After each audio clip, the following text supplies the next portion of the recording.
Week 17, NFL Power Rankings, minus the beard. Let's go. Number 32, Jacksonville Jaguars. Bro, this team is just really, really bad. And their quarterback, Trevor Lawrence, is really, really bad. I really don't care what this man does in his career moving forward. My stance will always be that he was a bust. He will continue to get starts in the NFL, whether it be in Jacksonville or elsewhere, simply because his name is Trevor Lawrence, and they're going off his reputation of what he did in college. And honestly, that's fucking stupid. I'd like to point out once again that fellow rookie Davis Mills has outplayed him. Tell me again how Trevor Lawrence is in a bad situation and has no help. Because I'll remind you that Davis Mills has the exact same situation in Houston, and he's outplaying him. But hey, if you see his Subway commercials, you know that Trevor Lawrence might have a acting career in his future. And he'd probably be a bust at that too. Number 31, New Jersey Giants. In an NFL game, 151 total yards on the fucking game? That's just sad. I cannot believe how terrible this offense has truly become. Mike Glennon seriously should never start another NFL game ever. He's so bad that even in garbage time, the Giants chose to run the ball rather than let Mike Glennon throw the ball. Now, I understand their starting quarterback, their franchise quarterback is injured. I get it. But the Giants still have weapons on offense. And they went into Chicago on Sunday with nothing to play for. Absolutely nothing to play for. And at this point, they didn't even really have pride to play for because they're just so bad. That being said, this performance against a really bad Bears team was downright embarrassing. And I feel like a jerk for actually giving credit to the Giants all season long. Number 30, Carolina Panthers. Like, I don't even want to talk about this team. It's literally the same thing every week. Whether it be Sam Darnold or Cam Newton, they're equally as terrible as the other. Both QBs are trash. This team is trash. I don't even want to waste time talking about it. Let's move the fuck on. Number 29, Detroit Lions. You know, with 13 losses on the season, it's kind of crazy to think that the Lions really haven't been blown out too many times this year. I mean, for the most part, the Lions were in most of the games that they played. They were out there playing hard, like their coach asked them to. They just came up short time and time again. Well, this past Sunday in Seattle, this was far from the fucking case. The Lions got their asses handed to them on a fucking silver platter. There really wasn't much positive to take from this game for the Lions, with the exception of the play of one fucking player. Amon-Ra St. Brown is a fucking player. This dude is going to be good. And if the Lions get themselves a quarterback right there, he might be one of those. Yeah, those. He's been playing really well, but this last game in Seattle was his best game yet. Number 28, Chicago Bears. Bears. God, I fucking hate this team. So on Sunday against the Giants, the Chicago Bears defense played like they turned the clock back to 1985. They had 4 takeaways. They had a safety. They had 4 sacks. And they only allowed 151 yards of total offense for the Giants. These are video game type numbers. 1, it's too bad that they can't play the Giants every week, am I right? And 2, it's really too bad that no one gives a shit because it's the Bears. See ya. Number 27, New Jersey Jets. So that boy Zach Wilson, he played pretty well on Sunday against the Bucs now, didn't he? At one point, the Jets held a 14-point lead against the Super Bowl champs. But in true Jets style, they allow the Bucs back into the game and blow that lead. I don't really think the Jets wanted to win this game anyway. And I kind of get that feel when they were on the 10-yard line and they opted to go for it on 4th and 2 rather than kicking the field goal and making it a 7-point game. And when they ran a god-awful play call and got stuffed and turned the ball over to Tom fucking Brady, you knew right there they were going to lose this game. So if they weren't trying to lose this game and really wanted to win, then this loss falls squarely on the head coach's head.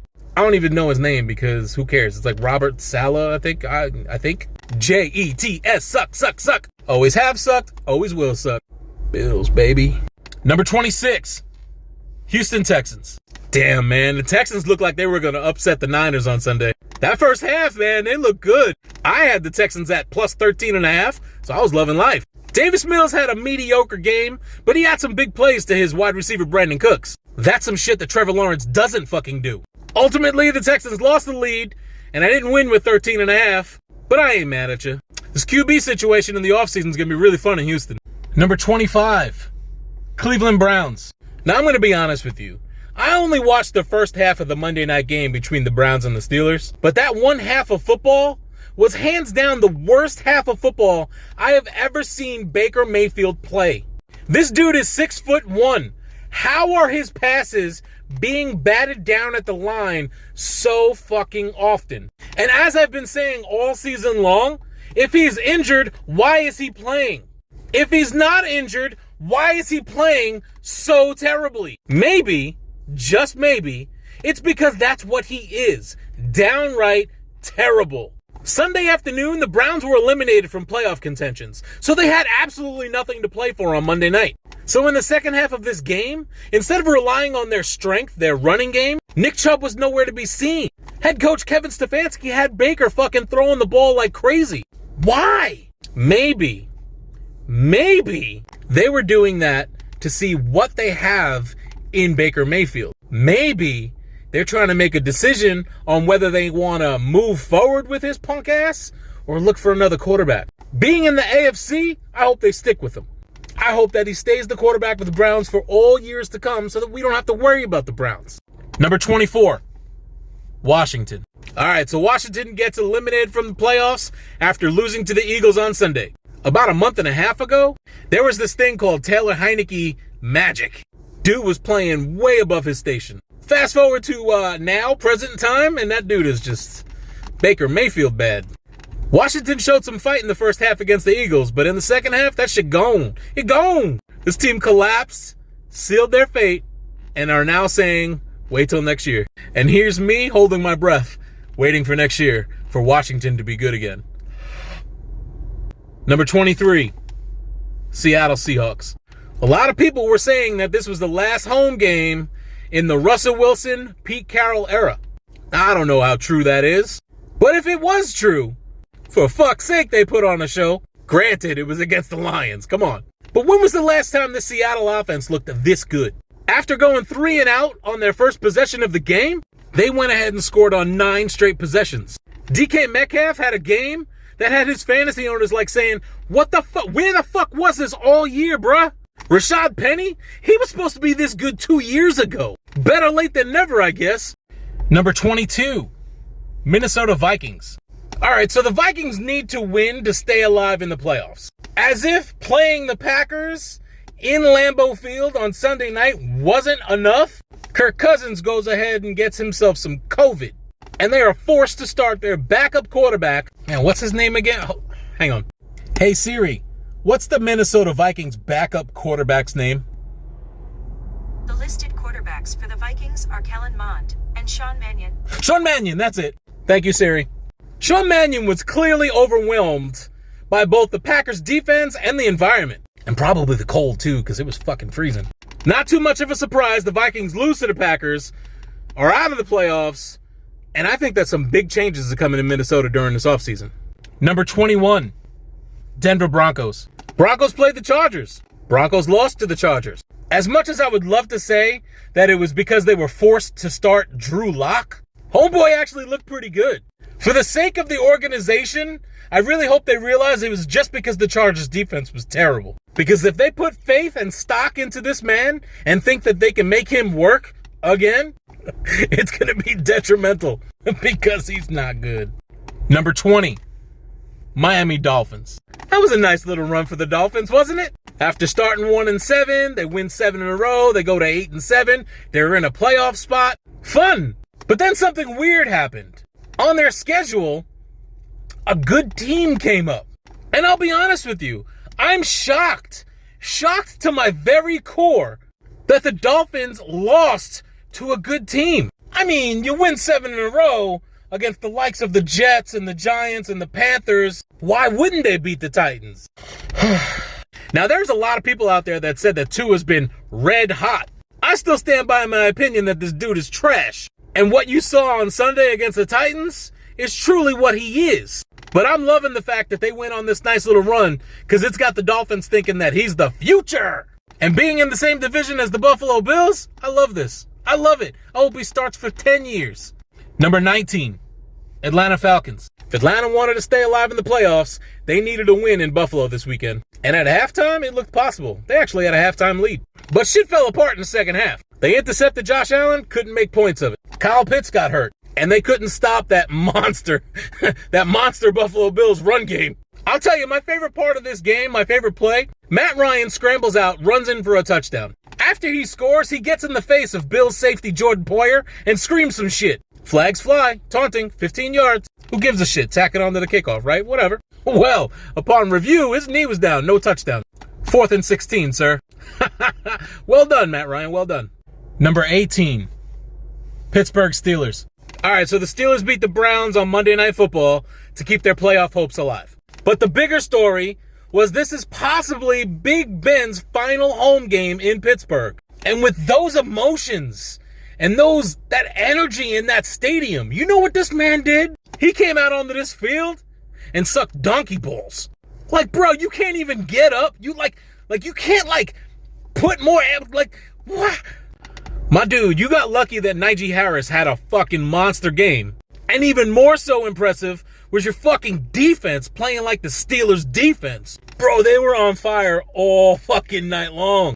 They were batting down passes on the line, 2 interceptions, 9 fucking sacks. 9! 1, 2, 3, 4, 5, 6, 7, 8, 9 sacks. That's unheard of. And TJ Watt had 4 by himself, which moves him to 21.5 sacks on the year. That's 1 shy of Michael Strahan's record. And I don't mean to go off on a tangent. This is about the Steelers, not about TJ Watt. But my dude needs 1 sack to tie the record, 2 to break it. And people are going to say that he did it in a 17-game season.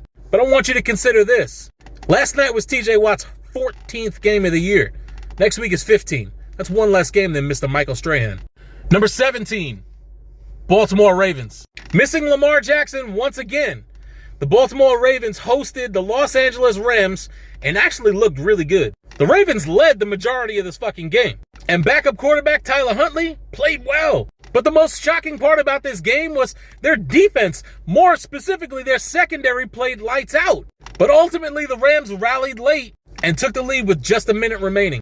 This loss was the 5th in a row for the Ravens, and they're probably going to miss the playoffs.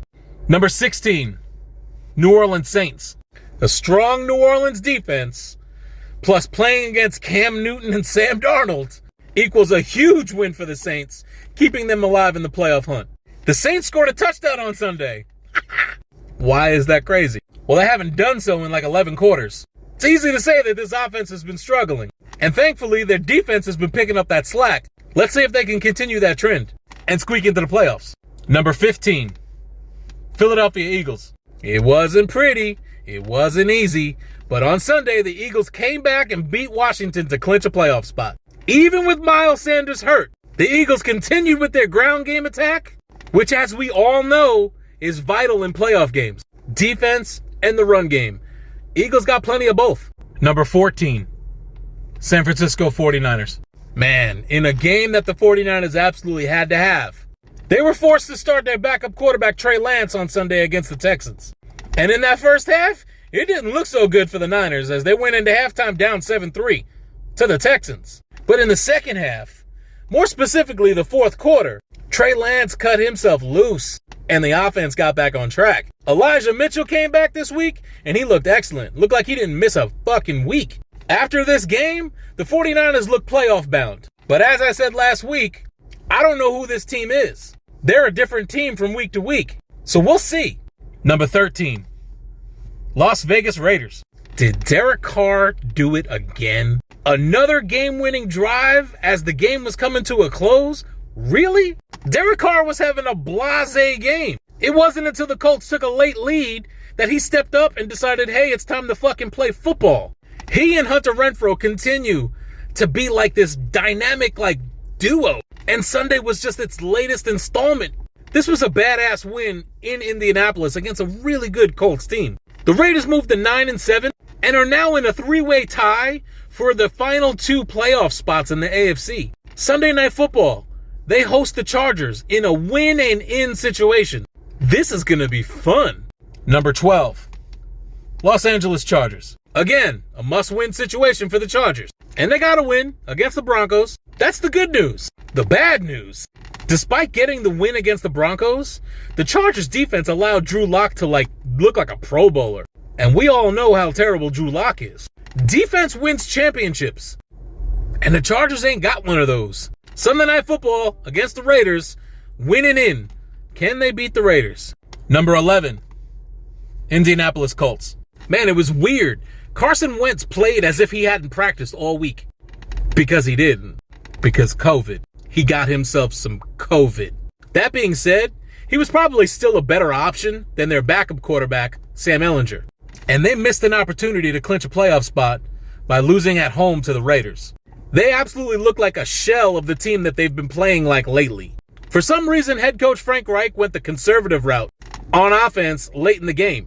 This allowed a little too much time for Derek Carr to drive down the field to win the game. It was unlike the Colts. This was a very strange game. Luckily, all the Colts have to do is win on Sunday against Jacksonville, and they're in. But this game was disappointing nonetheless. Number 10, New England Patriots.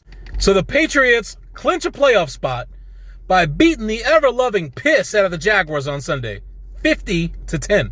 Mac Jones played well for the first time in a month, but how much stock can you really put into that? It was against the Jaguars, bruh. But it's all a matter of perspective, right? You could possibly look at this almost like, let's say, target practice. You can't judge a performance based on warm-ups or practice. But warm-ups, practice, and target practice get you ready for the big game. Big game being playoffs. Number 9, Dallas Cowboys. Every time.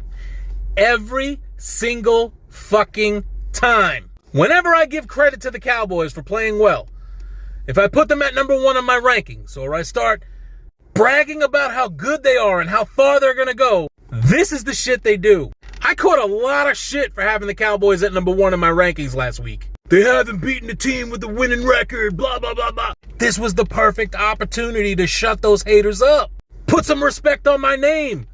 Go out and do it. Nah. Bro, the Cardinals are known to have a bad run defense. But the Cowboys had zero effect on the run game. Dak continues to play his Jekyll and Hyde bullshit, and he played like shit. Cowboys dropped to the 4 seed, but more importantly are making me eat my fucking words from last week calling them a Super Bowl contender. Thanks a lot, man. This is why everybody hates the Cowboys. Number 8, Arizona Cardinals. Man, the Cardinals desperately needed a fucking win. Heading into Dallas for a big matchup wasn't ideally the situation they were asking for. But it worked out for them. Because not only did they get this much needed win, but they got a fucking big win against a really good team. Kyler Murray played one of his best games all season long against a really good Dallas defense. And seeing that they already clinched the playoff spot, the most important part about this win is they still have a chance at winning the division. Number 7, Buffalo Bills. 3 interceptions for Josh Allen. A muffed punt in the first quarter that led to a safety. Not a single touchdown pass for Josh Allen. All of this should translate to a loss. But on Sunday against the Falcons, it was the Bills' defense preventing that shit from happening. On a snowy day in Buffalo, the Bills focused their efforts on their run game. What? Devin Singletary got himself a 100-yard game for the second time in his career. Look, it wasn't pretty. But against a Falcons team who had to have the win, the Bills pull one out somehow. And going into the final week of the season, the Bills need the Jets to clinch the AFC East for the second year in a row. Go Bills. Number 6, Tennessee Titans. Man, who needs Derrick Henry when you've got Deontay Foreman? The Titans were 6-2 when Derrick Henry was still there. The Titans are 5-3 without him. That's not too shabby. The Titans had themselves a dominating defensive performance, albeit it was against Tua Tagovailoa, but they clinched the AFC South with that win. Moved back into the number 1 seed. No one foreseen this when they saw that Derrick Henry went down. Most people had them not even making the playoffs. So the Titans go ahead and end Miami's 7-game win streak, eliminate them from the playoffs. It was quite a productive day for the Titans, and they are trending in the correct direction at the best time possible. Number 5, Cincinnati Bengals. So the Bengals not only snapped the Chiefs' 8-game winning streak, but they also clinched the AFC North by doing so. I think the NFL might need to get ready and get used to hearing about Burrow to Chase, because that shit was on full display on Sunday. Just to rattle off some really impressive numbers here. Check this out. Jamar Chase had 11 catches for 266 yards and 3 fucking touchdowns. Joe Burrow has thrown for 971 yards in the last 2 games. Remember when it was a thing to have a quarterback throw for 3,000 yards in a season? This dude had almost a third of that in 2 fucking games. Last week in my video, when talking about the Bengals, my exact words were, I wrote it down just so I can actually use the exact words. Hey, I apologize if I am not 100% confident just yet. I want to see what happens in the final 2 weeks. Well, this past Sunday, it made me 100% confident. This was an impressive fucking win for a surging Cincinnati Bengals team. Number 4, Kansas City Chiefs. Man, the Chiefs were looking for their 9th straight win on Sunday. And honestly, they were on their way. They were doubling up the Bengals 28-14. And as of late, the story with the Chiefs has been its defense. Ironically, it was a defensive collapse that caused them to lose this game against the Bengals. Defensively, the Chiefs could not stop Jamar Chase. But more importantly, they committed way too many penalties. Makes me look stupid because I've been saying for weeks now that the Chiefs aren't going to lose another game. The Chiefs need to shake this off. Use this tape to see what they did wrong and come out a better team after it. And then they need to burn that fucking game tape. With this loss, the Chiefs move out of the 1 seed and get their ego bruised just a bit. Number 3, Tampa Bay Buccaneers. If you've watched the Bucs over the last couple of weeks, they have not been playing great football, yet they keep winning. In my opinion, that's the most impressive part of this team. Sunday's game in New Jersey against the Jets was like a microcosm of their entire season. They're missing a few key players from their offense. They lose yet another one when Antonio Brown is cut on the sideline and he leaves the field. And instead of crumbling like most teams would, the Bucs mount a comeback and beat the Jets with little-known players making key plays. They may not be dominating their opponents, but they keep on stacking them W's in the win column. And ultimately, that's really all that matters. Number 2, Los Angeles Rams. 3 more turnovers for Mr. Matthew Stafford. This time against a Ravens defense who has been struggling to get turnovers. Like, what is going on with this man? Luckily for the Rams, this version of Stafford disappeared during halftime. In the second half, Stafford came out and did not throw an incomplete pass. He was 14 of 14. This dude rallied the Rams back for a last-minute win. Credit is so definitely due to the pass rush of the Los Angeles Rams defense. Man, they absolutely tormented Tyler Huntley all game long, but more specifically in the fourth quarter when it mattered most. Aaron Donald is a goddamn beast. Von Miller got 2 sacks. If this team could put together a complete game, they could be scary good. Number 1, Green Bay Packers. Sunday Night Football, at home, against the Vikings, backup QB in Minnesota. All signs pointed to exactly what happened. An absolutely dominant win for the Packers, who by winning this game clinched the number 1 overall seed. Again. It was cold in Green Bay on Sunday night. If you watched that game, you saw. But Aaron Rodgers and Devontae Adams stayed sizzling hot. Home field advantage throughout the playoffs for the Packers. For Aaron Rodgers, for Devontae Adams, for Aaron Jones, for that defense. Tell me, please, what NFC team is going to stop the Packers?